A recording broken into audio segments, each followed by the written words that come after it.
1919년 4월 11일은 대한민국 임시정부가 탄생한 날입니다. 근데 임시정부가 만들어지기 하루 전에 오늘날 국회에 모태가 된 임시의정원이 있었다는 사실은 좀처럼 알려지지 않은 사실인데요. 재헌 국회가 대한민국 정부를 수립했듯이 대한민국 임시의정원은 임시정부를 수립한 우리나라 최초의 국회입니다. 지금 보시는 거는 2019년 국회에 기증된 임시의정원의 관인입니다. 옥새와 같은 건데 국회의 정통성을 상징하는 것이죠.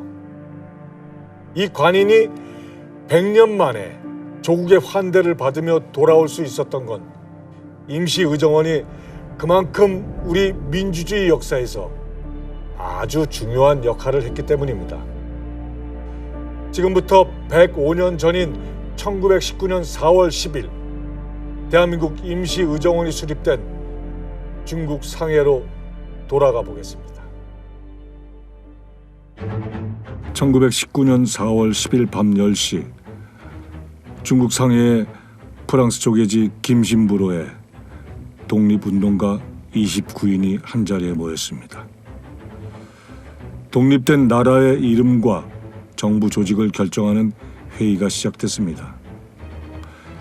밤 10시에 시작된 회의는 밤을 꼬박 새우고 다음 날 아침 10시까지 진행됐습니다. 임시의정원 첫 회의는 오늘날의 속기록 격인 기사록으로만 전해지고 있는데요. 상해에 모였던 독립운동가들은 결의에 가득 차 있었습니다.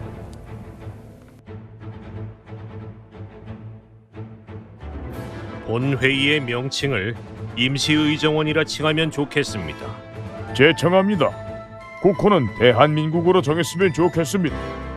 동의합니다. 네, 동의합니다. 좋습니다. 독립을 위해 매진합시다. 밤새 수많은 안건들이 논의됐습니다. 의장단을 구성하고 국무총리와 6개 부서의 장관도 선임했습니다. 나라의 이름인 국호와 헌법도 제정했습니다. 이 모든 것이 독립 이후 만들어갈 새로운 나라의 기틀을 다지는 일이었죠. 임시의정원을 이끌어갈 의장단 선거에서는 초대 의장의 이동령이 부의장으론 손정도가 선출됩니다.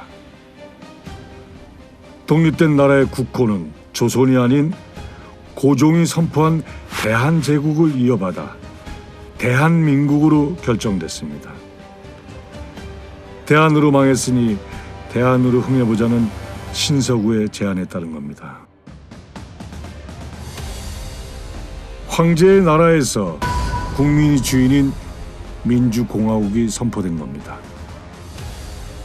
이날 임시의정원 회의에서는 대한민국 임시헌장 10개 조항을 제정합니다. 신익희와 조소왕, 신서구가 대한민국 임시헌장의 기초를 마련했습니다. 국민 주권과 새나라 건설의 열망을 담은 대한민국 최초의 헌법이 만들어진 겁니다. 임시헌장은 대한민국이 민주공화제임과 임시의정원의 의결로 대한민국 임시정부를 통치함을 명확히 하고 있습니다. 1919년 4월에 대한민국 임시정부가 수립되면서 그 주요한 기관으로 임시의정원이 설치된 것은 우리 헌정사에서 최초로 대의제 민주주의의 기반을 둔 입헌주의가 확립되었다라는 그 의미를 부여할 수가 있을 것입니다. 실제 그 전까지만 해도 대한제국의 경우에는 중추원이라는 일종의 대의제에 입각한 기구를 뒀습니다마는 그것은 단순한 자문기관에 불과했었죠. 임시의정원의 경우에는 실질적으로 입법권과 재정권 그리고 국정을 견제하거나 감시할 수 있는 그런 권한을 같이 가지고 있었죠. 뭐 그런 의미에서는 그러니까 이 임시의정원은 그 전국 각 지역의 대표자로 구성된 대한민국 임시정부에 있어서 최고의 국가기관으로 그렇게 자리매김되었던 것이죠. 그리고 바로 이 점에서 우리나라의 그 헌정사에서 의회주의 또는 대의제 민주주의가 제도화된 최초의 사건이라고 봐야 되겠죠. 그런데 말입니다. 이 과정에서 예기치 못한 논란이 벌어지는데요. 조선의 구황실을 우대한다는 조항에 반대 의견이 나온 겁니다. 대한문에서 통곡하던 수많은 백성들의 민심을 외면할 수 없으니 황실의 우대는 필요하다 봅니다. 동지들은 대한문 앞 곡소리를 잘못 들었어. 망국의 울음을 아무 때나 울면 잡혀갈 처지였기 때문에 참고 있다 핑계김에 운 것이요. 황실 그 자체를 생각한 울음은 아니라 봅니다. 망국의 책임 있는 황실에 대한 예우를 반대하는 의견이 많았지만은 결국 이 우대 조항은 통과됩니다. 사실 임시 헌장에서 눈여겨봐야 할 거는 근대 헌법의 기본권을 처음으로 규정했다는 점입니다. 임시 헌장에는 언론, 출판, 집회, 결사의 자유와 남녀, 귀천의 차별이 없는 평등한 참정권, 교육과 납세, 병역의 의무 등이 처음으로 규정됐습니다. 국토 회복 후 1년 내에 국회를 소집한다는 10조는 임시의정원이 국회의 기원임을 명시한 겁니다. 1919년 4월 10일 마침내 국회와 헌법 제정을 마치고 명실공히 대한민국 최초의 입법기관이 탄생했습니다. 다음 날인 1919년 4월 11일 대한민국 임시헌장 공포와 함께 대한민국 임시정부가 수립됩니다. 19세기 말이죠.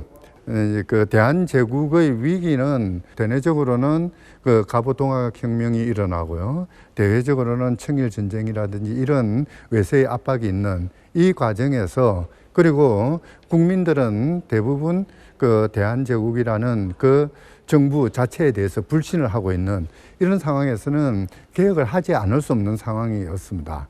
그때 서방 제국을 중심으로 해서 발달하게 된 이 대의제 민주주의라든지 입헌주의라든지 또는 권력 분립의 틀이라든지 이런 것들을 그러니까 우리 그 당시의 지식인들이 수용하면서 그걸 바탕으로 해서 국가 체제를 개혁하겠다는 이런 의지가 상당히 결집되었다고 봐야 되겠죠. 그리고 그렇게 모여진 그 입헌주의에 대한 근대적 입헌주의에 대한 열정들이 3.1 운동을 계기로 해서 우리 민족이 주권자로 되는 그런 민주공화국을 설립하고 이 민주공화국의 틀에 따라서 입헌주의와 대의제를 확립하겠다라는 그런 의지가 나타났고요. 그 의지를 받아서 임시의정원이 1919년 4월 11일 이렇게 임시헌장의 형식으로 이제 규범화했던 것이죠. 1919년 4월 25일 김신불에서 열린 세 번째 회의에서는 임시의정원법이 제정됩니다. 임시의정원법은 신익희와 손종도, 조소왕 등이 초안을 작성하고 홍진, 남영우 등이 심사를 거쳐 제3차 회의에서 의결됩니다. 13장 57개 조의 완벽한 법률의 형태를 갖춘 대한민국 1호 법률이 탄생한 겁니다. 그 주요 내용을 보면은 지금의 국회법처럼 선거의 방법과 의원 구성, 의회의 운영과 의원의 권한과 징계, 탄핵 조항까지 명시되어 있습니다. 의회와 내각을 구성하고 헌법도 만들었으니 이제는 제대로 된 정부를 만들 차례였습니다. 그러기 위해서는 흩어진 힘을 한 곳으로 모으는 게 중요했습니다. 일본의 식민 통치에 저항하며 독립만세를 외친 3.1운동은 본격적인 항일투쟁의 도화선이 됐습니다. 연해주와 한성, 중국 상해에 임시정부가 속속 들어섰습니다. 임시의정원은 본격적인 항일투쟁을 위해 각지에 흩어져 있는 임시정부 통합 작업에 나섭니다. 3.1운동을 계기로 국내외 곳곳에는 임시정부가 들어섰는데요. 맨 처음 세워진 곳은 연해주, 당시 소련의 블라디보스토크입니다. 이미 1918년 전노한족 중앙총회란 한인단체가 만들어졌는데 1년 뒤 대한국민의회로 개편합니다. 국내도 마찬가지. 경복궁역 인근에 있는 이 표지석에는 이곳이 임시정부 수립을 위한 국민대회를 준비한 곳이라 표기되어 있습니다. 지금은 아무것도 남아있지 않지만은 식민통치 중심인 조선총독부 바로 옆에서 독립정부 수립을 시도했다는 것만으로도 굉장한 일이었죠. 연해주에 대한국민의회가 세워진 날 이곳에서도 홍진과 이규갑의 주도로 민주공화정의 약식 헌법과 직제, 국민대회 취지서를 만들어 선포합니다. 난징 조약으로 일찍 개항한 중국 상해는 아시아 최고의 무역항이자 중국 경제의 중심지였습니다. 이곳에 모인 독립운동가들은 일제의 탄압을 피해 취해법권 지역인 프랑스 조계지에 임시사무소를 마련했는데요. 회중로 717호, 지금은 그저 번화한 도심이지만은 우리 민족에겐 아주 의미 있는 장소입니다. 이곳에서 현순을 비롯 이동명, 이시영, 조소왕 등 29명은 임시정부 수립준비위원회를 구성합니다. 일제의 감시망을 피해 곳곳에 흩어져 있던 독립운동가들이 세운 임시정부, 이것이 바로 우리에게 익숙한 상해 임시정부입니다. 임시정부 준비위원회는 프랑스 조계지 김신부로에서 임시정부 수립을 위한 본격적인 준비에 돌입합니다. 그 장소가 김신부로란 도로명으로만 적혀 있다 보니 정확한 위치를 두고 학자들 간의 이견이 있기도 합니다. 한 가지 확실한 건 춘원 이광수 자서전에 묘사된 내용인데요. 잔디마당과 댄스를 할 만큼 커다란 마루까지 갖춘 양식주택, 꽤 거금을 주고 얻은 서양식 2층 건물이라고 되어 있습니다. 상해시 회중로에는 옛 건물 형태를 그대로 간직한 건물이 있습니다. 이곳은 1919년 8월부터 2달간 임시정부 청사로 사용된 곳입니다.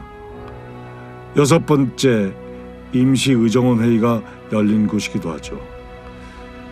이곳이 중요한 또 하나의 이유는 세 곳의 임시정부를 통합하기 위한 회의가 열렸기 때문입니다. 상해 임시정부 내무총장인 안창호가 이끈 임시정부 통일 방안은 독립운동의 역량을 이곳 상해에 집중시킨 걸 목표로 합니다. 하지만 이를 위한 임시헌법 개정안은 쉽게 통과되진 않았습니다. 의정원 의원과 국무원의 겸직을 금하는 조항을 넣어야 합니다. 아니, 그게 무슨 소리입니까? 그건 말도 안 됩니다. 겸직 논란은 결국 승인하는 것으로 결론이 났습니다. 또 다른 논란은 안창호의 직위 문제였는데요. 상해 임시정부에선 내무총장으로, 한성 임시정부에선 노동국 총판으로 추대돼 둘 중 하나를 선택해야 하는 상황이 벌어진 겁니다. 표결 정족수가 부족해 병석에 있던 손정도 의장까지 불러냈습니다. 이런 숱한 논란에도 결론은 지어졌습니다. 한성 정부의 직제를 계승하고 이승만을 국무총리에서 대통령으로 하는 통합 정부안이 만들어진 겁니다. 나라를 빼앗긴 지 9년째인 1919년 9월 11일 드디어 상해에 통합 대한민국 임시정부가 세워졌습니다. 19년 3월 1일 날 우리가 독립국을 선언한 후에 실제로 독립국을 세워야 되잖아요.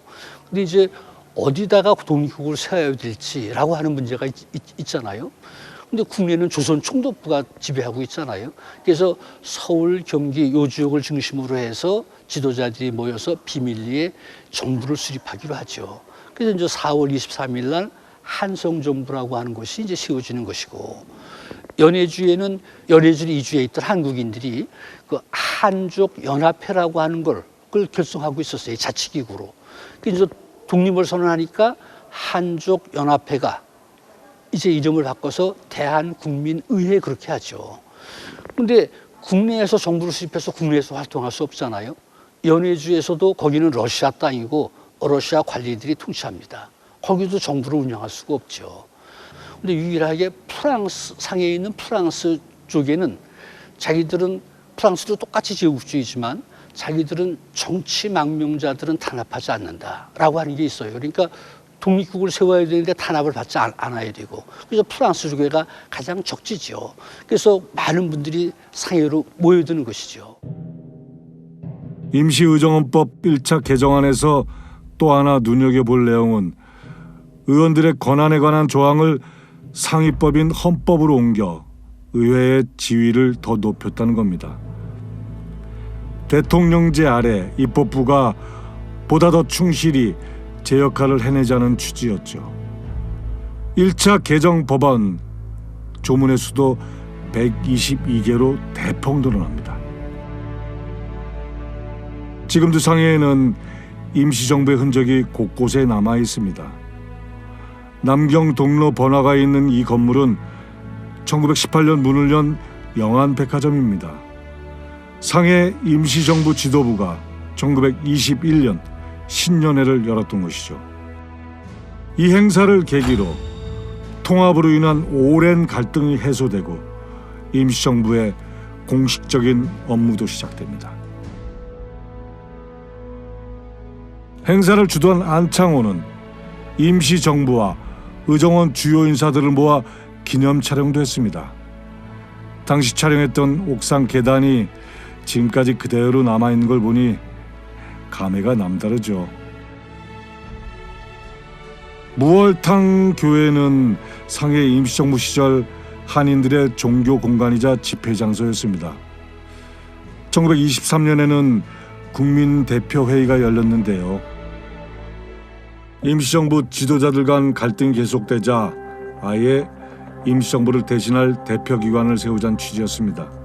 이때 국내는 물론 러시아와 미국 등 100여 개의 독립단체 대표들에 의해 대통령인 이승만의 탄핵이 제기됩니다. 사실 상해 임시정부 대통령임에도 미국에서 오지 않는 이승만에 대한 논란은 끊이지 않았습니다.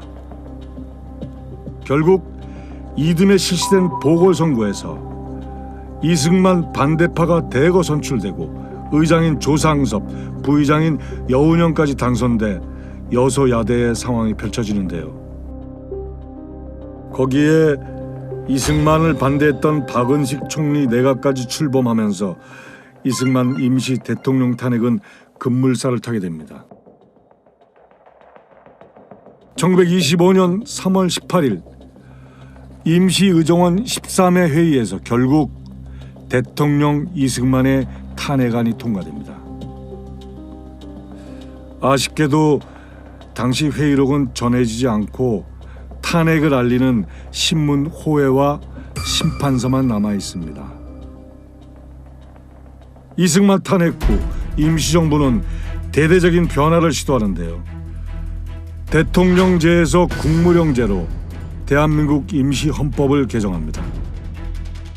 초대 국무령에 취임한 홍지는 민족대당 결성을 주장하는데요.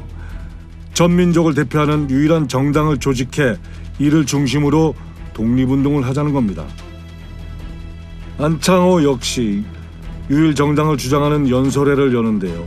이후 홍지는 국무령을 사임하고 요일당 운동에 전념합니다. 임시정부는 1923년 국민대표회의, 물론 그 이전부터 임시정부에 대해서 비판적인 태도를 취하는 사람들이 다소 이제 늘어나고 있었고, 그와 함께 비슷한 시기에 이제 임시 대통령에 대한 불신임 등의 문제로 인해서 그 구심력이 약화되고 있었던 것이 사실이라고 할 수가 있겠죠. 그러면서 임시정부에 대한 지지 기반이 약화되게 되는데, 근데 임시정부에 대한 지지 기반이 약화된다는 거 하고 임시정부가 존립하는 건 사실 다른 차원의 문제일 수 있다라는 생각들을 갖는 사람들이 이제 늘어나게 된 겁니다. 그래서 대한민국의 상징적 존재가 임시정부, 임시의정원이라고 생각을 한다면 이것을 부정하지 말고 여기에 대한 대안을 만들어 보자 라고 하는 것이 민족유일당 운동의 태동 배경이라고 할 수가 있겠습니다. 민족유일당 운동이 있었기 때문에 결과적으로 임시정부는 1920년대에 정말 해체될 수 있는 위기를 극복해낼 수 있었고 45년까지 이어질 수가 있었죠. 패션과 먹거리로 유명한 상해시 노만구 마당로에는 유일하게 온전한 상태로 남아있는 대한민국 임시정부 청사가 있습니다. 대한민국 정부와 상해시가 복원한 건데요. 임시정부는 1926년부터 상해를 떠날 때까지 이곳에 계속 있었습니다.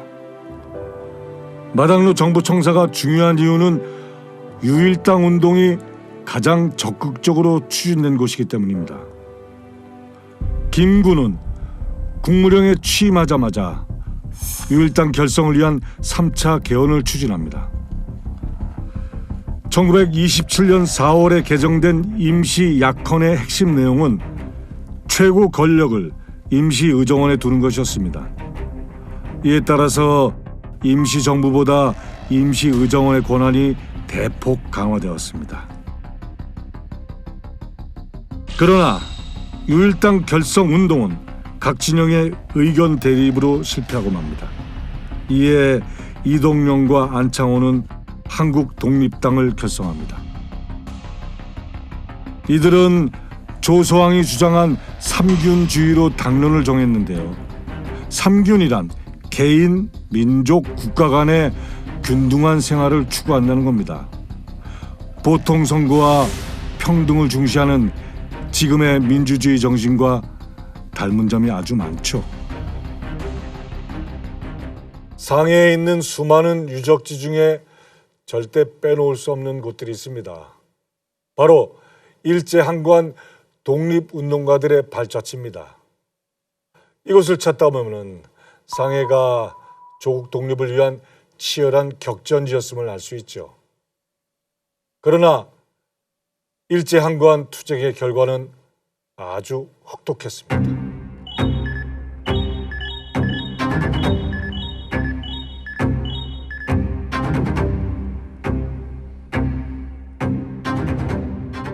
(8) 년에 걸친 일본군의 추적은 집요했습니다. 무려 7차례에 걸쳐 중국 남부 6,000km를 옮겨 다니며 투쟁한 고난의 대장정이 시작됐습니다. 1932년 4월 29일 아침 임시의정원 김해산 의원의 자택, 이곳에서 단촐한 식사를 마친 두 사람이 있었습니다. 바로 한인 애국단원 윤봉길과 김구였습니다. 거사를 위해 떠나기 전 두 사람은 시계를 받고 자며 다시 보지 못할 마지막 인사를 나눴습니다.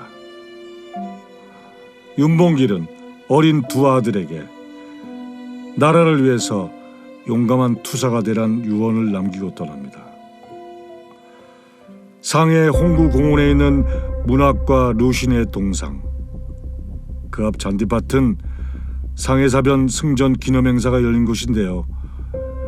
윤봉길 의사가 폭탄을 투척한 곳으로 추정되는 곳입니다.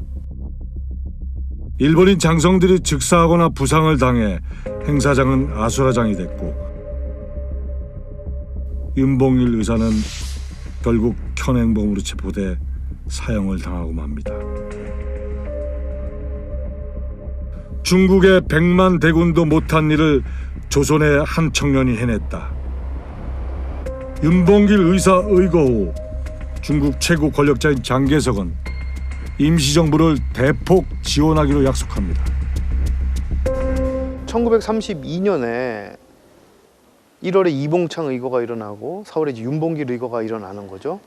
한국 독립운동가들은 적의 최고 수뇌부를 대상으로도 저렇게 강렬한 투쟁을 벌일 수 있다라고 하는 충격을 받게 되는 거죠. 중국 국민 정부는. 그러면서 아마 최소한 몇 가지 동기를 이제 생각하게 됐을 겁니다. 첫 번째, 저들과 우리는 결국 같은 적을 함께 둘 수 있다 라고 하는 공감을 하게 되는 겁니다. 그러면서 현실적으로 생각해 보니 그럼 이들의 투쟁을 지원하는 것은 어떻게 보면 중국의 항일 전쟁에도 도움이 되는 것이다. 김구를 비롯한 그리고 장개석을 비롯한 수뇌부들이 이제 합의하게 되고, 그래서 이제 한국인 청년들이 중국 군관학교에 입교할 수 있게 되는 거죠.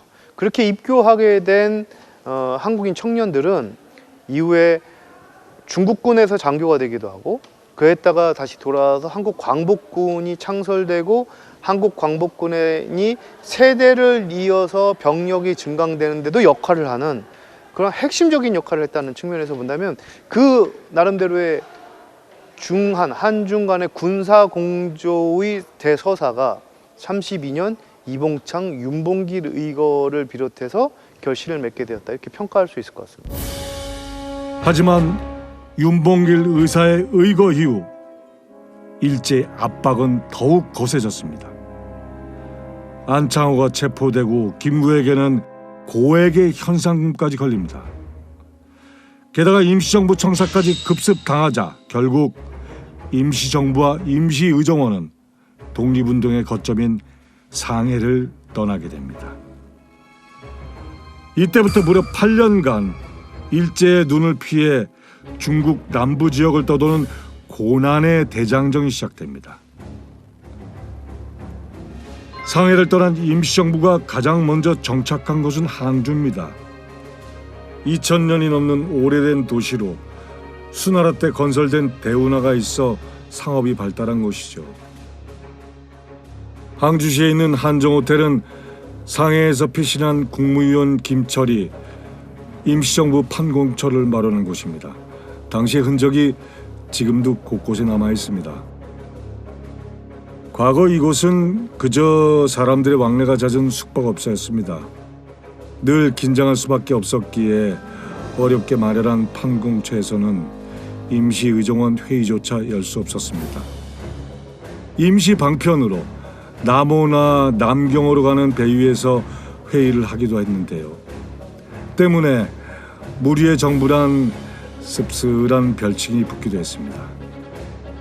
이후 중국 정부의 도움을 받아 항주에 대한민국 임시정부 청사를 마련하는데요. 지금까지 남은 임시정부 청사 중 유일하게 국가급 항전시설 유적지로 지정된 곳입니다. 당시 김철, 송병조, 차리석이 수배령이 내려진 김구를 대신해 임시정부를 이끌었습니다. 본 회의를 정부의 소재지인 상해에서 소집하지 못하고 정부의 임시 판공처인 이곳에서 개원함에 대하여 한편으로 유감스럽습니다. 더욱이 근심이 되는 것은 많은 동지들이 적의 감옥에서 고초받고 적의 수중에서 순직한 분들이 많다는 것입니다. 임시의정원은 1934년 27회 회의부터는 재무부의 정부 예산안 결산 보고를 받는 등 결산 심의권도 행사했습니다. 이를 주도적으로 이끈 건 임시의정원의 상임위원회였습니다. 의회를 열 수 없는 비상 상황에서 의정원을 대신해 의결권을 행사한 거죠. 옛날 영화 세트장 같은 이곳은 항주시 평해로 사헌방, 1930년 창당한 한국 독립당의 항주 본부가 있던 곳입니다. 임시정부를 따라 여당격인 한국 독립당도 이곳에 본부를 차렸는데요. 지금은 그 어디에서도 흔적을 찾을 수는 없습니다. 뿔뿔이 흩어져 하나로 집결하지 못하고 여러 정당이 활동했던 시기, 한국 독립당은 임시정부의 구심점 역할을 이어갔습니다. 일제에 쫓기고 재정은 바닥난 상황, 최악의 위기를 맞은 임시정부의 김구는 수배 상황에서도 장개석과 비밀 회동을 합니다. 이후 중국은 한국 청년들을 위해 중국 군관학교에 특별반을 개설합니다.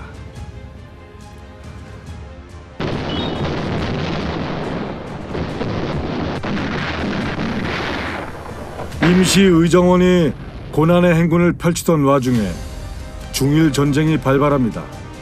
일제가 중국 대륙을 본격적으로 침략해 7년간의 대참화가 시작된 겁니다.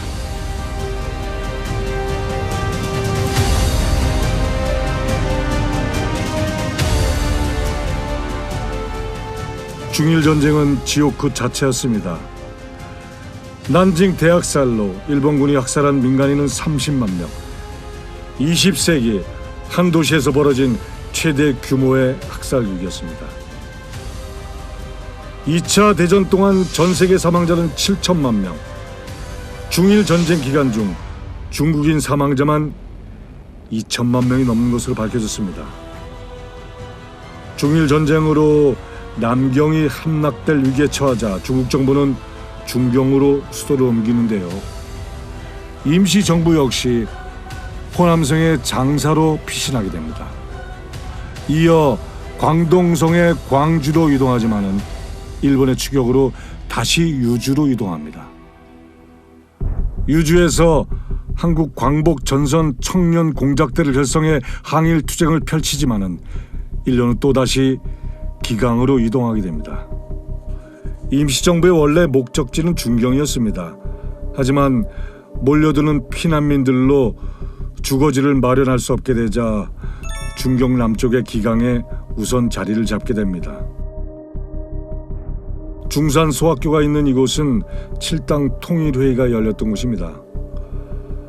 오랜 이동 생활로 분산된 힘을 모으고자 1939년 8월 좌우익의 7개 정당 대표들이 모인 겁니다.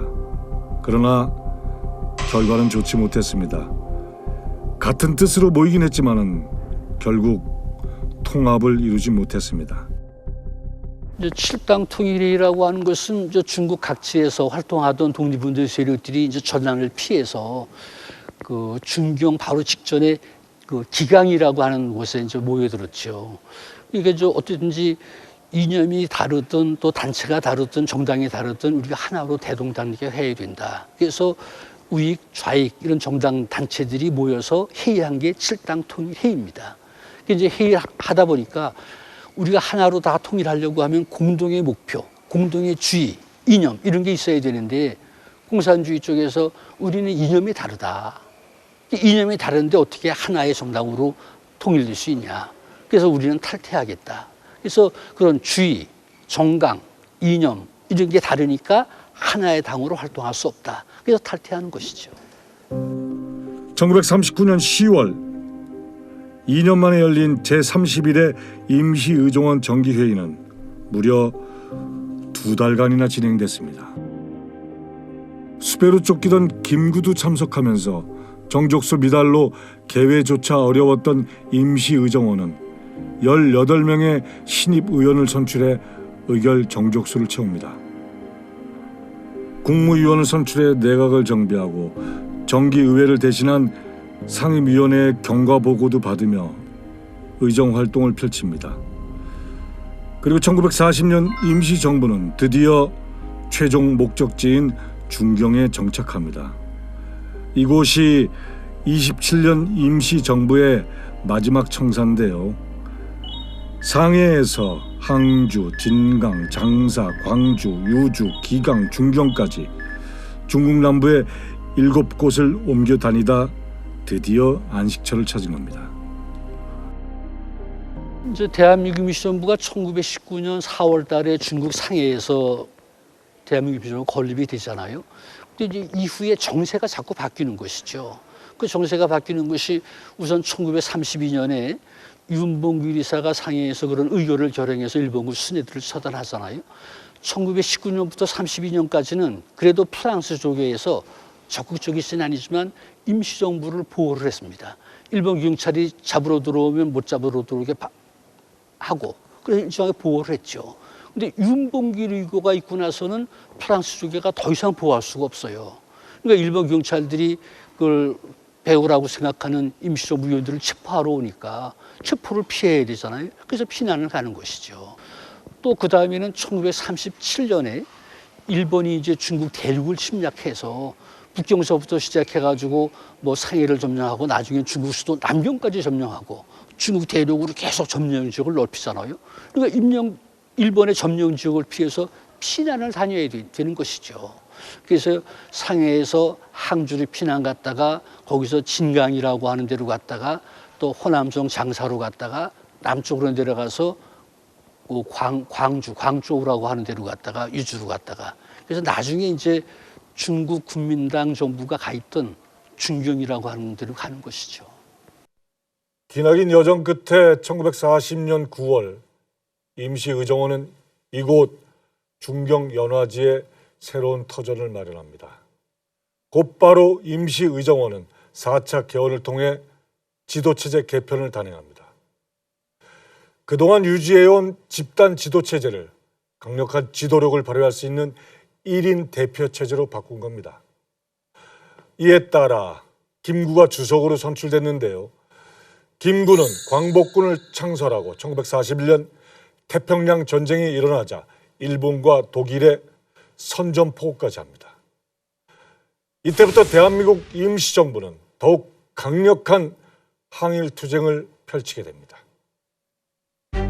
김구 주석은 임시의정원 새 의장에 홍진을 선임합니다. 그와 함께 선전위원회를 만들어 전 세계에 독립의 당위성을 알리는 데 주력합니다. 1940년 9월 김구는 드디어 한국 광복군 창설을 선언합니다. 임시정부 수립 직후부터 꿈꿔왔던 정규군이 드디어 만들어진 겁니다. 이틀 뒤에는 총사령관으로 지청천을, 만주 신흥무관학교 교관 이범석을 참모로 선임해 한국 광복군 총사령부 성립 전례식을 거행합니다. 조선의용대 출신 김원봉도 부사령관으로 광복군에 합류하는데요. 광복군은 미얀마 전선에 공작대를 파견하고 영국군과 함께 대일항전을 펼쳤습니다. 이렇게 임시정부 수립 21년 만에 드디어 정부와 의회, 군대까지 갖춘 완전한 정부가 탄생했습니다. 중경시 추영로 37호 한국 광복군 총사령부가 있던 곳입니다. 2017년 중국 정부와 함께 복원된 곳인데 총사령관 등 지휘부가 사용했던 장소들이 그대로 남아 있습니다. 연화지 청사가 있는 도심에서 15km 떨어진 외곽 중경시 토교촌엔 임시정부 가족들이 모여 살았던 마을이 있습니다. 그들이 이곳에 자리 잡은 이유는 강이 있기 때문인데요. 오랜 피난 생활로 인해 언제든 탈출할 수 있는 곳에 터를 잡는 게 익숙했기 때문입니다. 지금은 당시 흔적을 전혀 찾을 수 없고 한인들이 살았던 표지성만 남아있는데요. 독립운동가들의 가족들은 목숨이 위협받는 상황에서도 타향살이의 서름을 달래며 함께 아이들을 키우고 가르쳤습니다. 굴량미와 텃밭의 채소로 겨우겨우 생계를 이어가면서도 조국의 독립을 꿈꾸던 이들의 삶은 또 다른 독립운동이었습니다. 1941년 일본이 진주만을 공격해 태평양 전쟁이 발발합니다. 임시정부는 이 전쟁을 독립의 기회로 삼고 임시의정원의 의결을 거쳐 대일선전포고를 선언합니다. 우리는 3천만 한인과 정부를 대표하여 삼가, 중국, 영국, 미국, 네덜란드, 캐나다, 오스트레일리아 및 기타 여러 나라가 일본에 대해 전쟁을 선포한 것이 일본을 격퇴시키고 동아시아를 재건하는 가장 유효한 수단이 된 데 이를 축하하면서 다음과 같이 성명한다. 대일선전포고를 계기로 좌익 진영이 임시정부의 동참 의사를 전하는데요. 이에 따라 임시의정원은 1944년 4월 대한민국 임시헌장을 개정해 좌우 합작 거국내각과 통일의회 구성에 물꼬를 틉니다. 이에 따라서 주석에는 한국독립당의 김구, 부주석에는 민족혁명당의 김규식이 설임됩니다. 정부 입장에서는 남의 땅에서 군사활동을 하자니 부득이 9항을 접수하게 되었습니다. 하지만 확실히 가혹한 조항이기 때문에 이번 의회에서 결정되면 고칠 수 있을 것입니다. 의회 의장으로서 국의 준승은 반드시 취소되어야 한다는 입장에 여야가 이견이 없음을 사령관에게 말씀드리는 바입니다. 좌우합작 통일의회가 거둔 가장 큰 성과는 광복군에 대한 자주권을 확보한 일이었습니다. 중국의 장개석 총통은 광복군 창설 조건으로 광복군이 중국군의 통제에 따라야 한다는 9개 지침을 만들었는데요. 이것이 이른바 한국 광복군 행동 9개 준수입니다. 쉽게 말해서 광복군을 중국군 아래 두고 지휘한다는 것이었습니다. 하지만 통일의회의 강력한 철회 요구로 중국의 부당한 요구는 전면 철회됩니다. 이어 김군은 더욱 강력한 대일 투쟁을 위해 미국의 루즈벨트 대통령에게 임시정부 지원을 요청합니다. 일본 제국주의자들 압제에 대항해 더욱 강력히 싸울 수 있도록 미국 정부가 외교적, 군사적 및 경제적으로 우리 정부를 지원해 줄 것을 희망합니다. 1945년 3월부터 미국 전략첩보부대 OSS와 함께 국내 진공 작전을 준비하던 임시정부에 청천벽력 같은 소식이 전해집니다.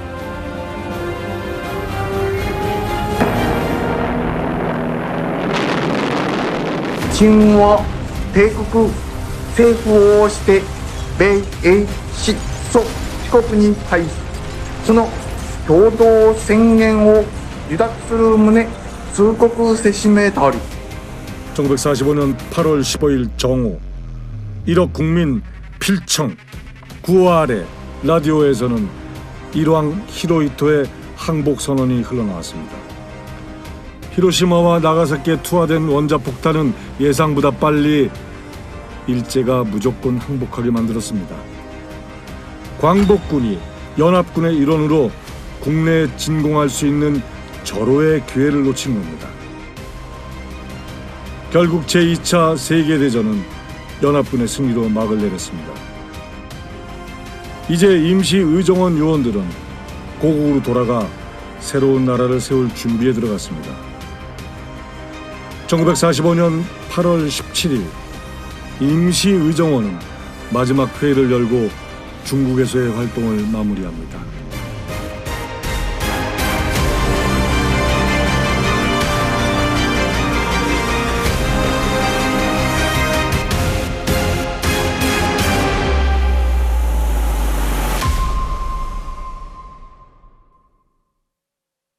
(1945년 11월 23일) 임시정부와 임시의정원 요인들이 꿈에 그리던 귀국길에 오릅니다. 그러나 그들은 대한민국 정부가 아닌 개인 자격으로 환국해야 했습니다. 심지어 29명의 임시의정원 국무위원이 모두 탈 수 있는 비행편이 없어 2번에 걸쳐 쓸쓸히 귀국해야만 했습니다. 임시정부 수립 27년 만에 실로 감격적인 환국이었습니다. 그런데 왜 우리 손으로 만든 임시정부와 임시의정원 요인들은 해방 조국에 당당히 돌아오지 못했던 것일까요? 일본의 패전과 함께 남한에 진주한 미군 정원, 대한민국 임시정부를 독자적인 망명정부로 인정할 생각이 전혀 없었습니다. 이런 사정 때문에 임정 요인들은 해방이 되고 석 달이 지난 뒤에야 개인 자격으로 돌아올 수밖에 없었습니다. 임시정부와 의정원 요인들이 환국한 사실이 뒤늦게 알려지자 우리 국민들은 잇따라 환영대회를 열며 열렬히 환영했습니다. 해방이 한참 지났음에도 국민들은 그들의 풍찬 노숙의 독립투쟁을 끝내 잊지 않았던 것이죠. 마찬가지로 이 의정원 역시 100주년을 맞게 됐는데 그 정통성을 상징하는 관인이 대한민국 국회로 돌아왔습니다. 해방 직후까지 임시의정원이 사용했던 관인이 의정원 수립 100년 만에야 고국의 품으로 돌아왔습니다. 세 차례 임시의정원 의장을 지낸 홍진 선생의 후손들이 중국에서 고국으로 다시 일본, 미국을 거치는 동안 끝까지 관인을 지켜왔습니다. 도장 같은 거를요, 벽에 있죠. 벽에를 이제 뜯어서 고석에 도장을 넣고 벽에 다시 꼬매가지고 벽에를 들고 가니까 남이 알기에는 그것이 그避難갈 때 벽에 들고 가지 도장이 들은지 모르죠.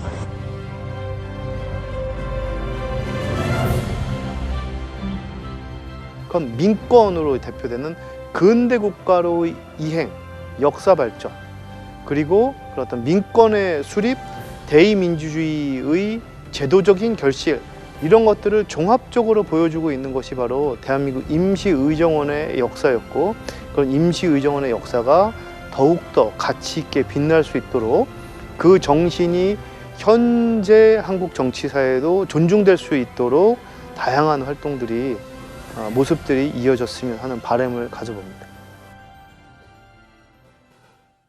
대한 독립과 민주공화정의 시작을 알린 대한민국 임시의정원. 임시의정원으로부터 대한민국 민주주의의 첫걸음이 시작됐습니다. 27년간 오직 나라의 독립을 생각하며 풍찬 노숙했던 그들이 남기고자 했던 것은 과연 무엇이었을까요? 100년 전 오늘 그들은 척박한 이국 땅에서 민주주의의 씨앗 하나를 심었습니다. 대한민국의 시작은 그날 그들이 뿌린 씨앗으로부터 움터올랐습니다. 대한민국 임시의정원의 숭고한 다짐으로부터 민족 대도약의 100년이 다시 시작되고 있습니다.